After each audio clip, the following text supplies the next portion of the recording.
Remember, brothers and sisters, that Shaytan is very much invested in ruining the salah of a believer. In fact, he has an obsession with this, because he was one who was invited to pray to Allah in the beginning of time, and he refused, and he regrets this. But arrogance is preventing him from apologizing, and he will not apologize. And so Jahannam will be his home, as Allah has told us. And that's why he is immensely bothered at those who stand up to Allah and do what he knows he should have done all those years ago. And that is bow and prostrate to Allah. His first line of attack on you and I is to convince us that there is no need to pray. Salah is futile. So you know many people from your family perhaps, or your friends, may Allah protect them and guide us all, who don't pray. Shaytan has successfully convinced them that salah is futile. There's no need for it.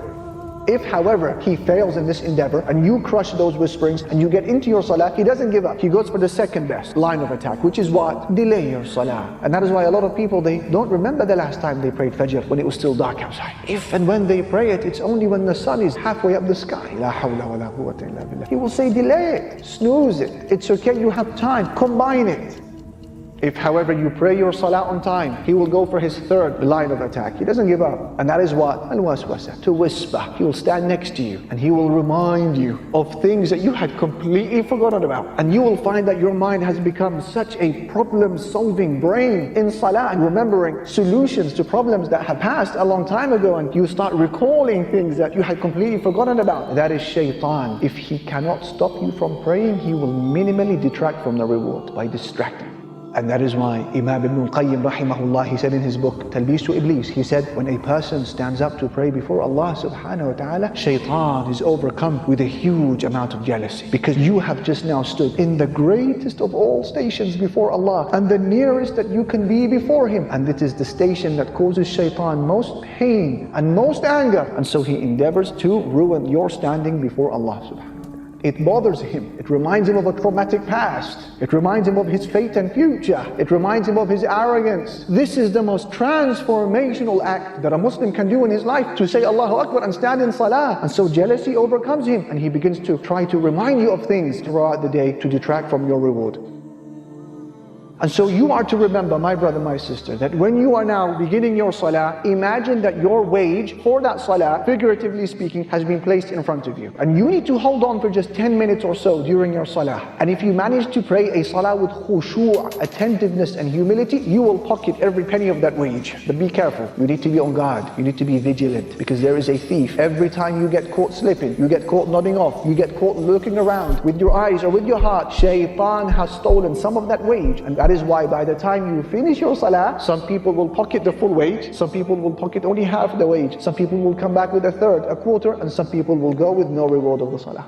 And that is why when Aisha radiallahu anha, she asked the Prophet sallallahu alayhi wasallam about al-iltifat, looking around in salah. What did he say? Looking around in salah is theft, which Shaytan steals from a person's salah. So where is your heart, and where are your eyes, and where is your focus on salah? That's why you begin your salah with A'udhu billahi minash shaitanir rajim. Ya Rabbi, help me. Ya Rabbi, assist me. How many of us have walked away from our salah, while Shaytan, he is now walking away in a state of hysterical laughter, because he knows what he has done to our salah. And that's the difference between praying with khushu' and praying without khushu'. I give you a benchmark. I give you a litmus test.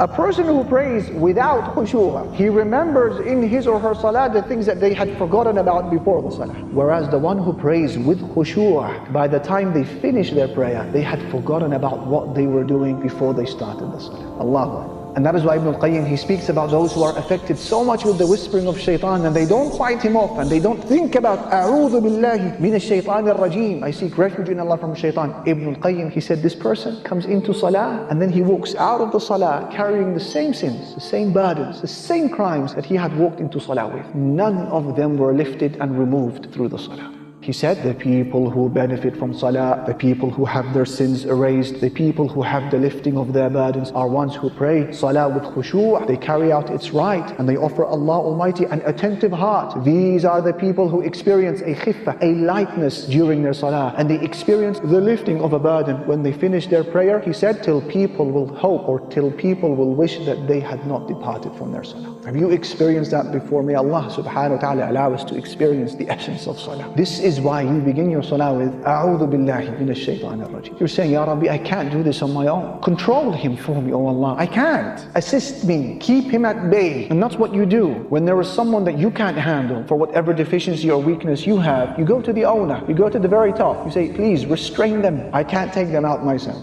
And this is the analogy given by Imam Ibn al-Jawzi. He said that one of our pious predecessors said to his student, what will you do in the situation where Shaytan has beautified for you sins? You can't stop sinning. Whether it's things you're looking at, listening, touching, inhaling, smoking, buying, selling, whatever it may be. He said to his student, what do you do in a situation where Shaytan keeps tempting you to sin? The student, he gave the answer that you and I would have given, which is fight Shaytan away. He said, what if Shaytan comes back a second time? He said, I'll fight him away. And what if he comes a third time? He said, I'll repel him, I'll push him away. He said, that's the long route. And then he asked him a question. He said that if you came across a herd of sheep and then the dog of the shepherd came running after you and started barking and prevented you from continuing your journey, what do you do? He said, I will try to repel the dog as much as I can. He said, this is the long way. He said to him, what you need to do is you need to go to the shepherd. You need to go to the owner of the dog and tell him to restrain his dog. That way you'll be able to pass. Do you see what he's saying? You've got to go right to the top. You've got to speak to the owner. Who's the owner? Of not just Iblis, all of creation, the angels, the jinn, the humans, the beasts, the creatures, the heavens and the earth. That is Allah, al-Malik, Rabbul Alameen. Go to the very top. Complain to him, Ya Rabb, help me restrain this creature from when I begin my salah until I complete it. That is what you are doing when you say, A'udhu billahi minash shaytanir rajim. Feel the ubudiyyah, experience your servitude to Allah and your poverty and your bankruptcy and your need to Him as you say, A'udhu billahi. I can't, oh Allah, help me.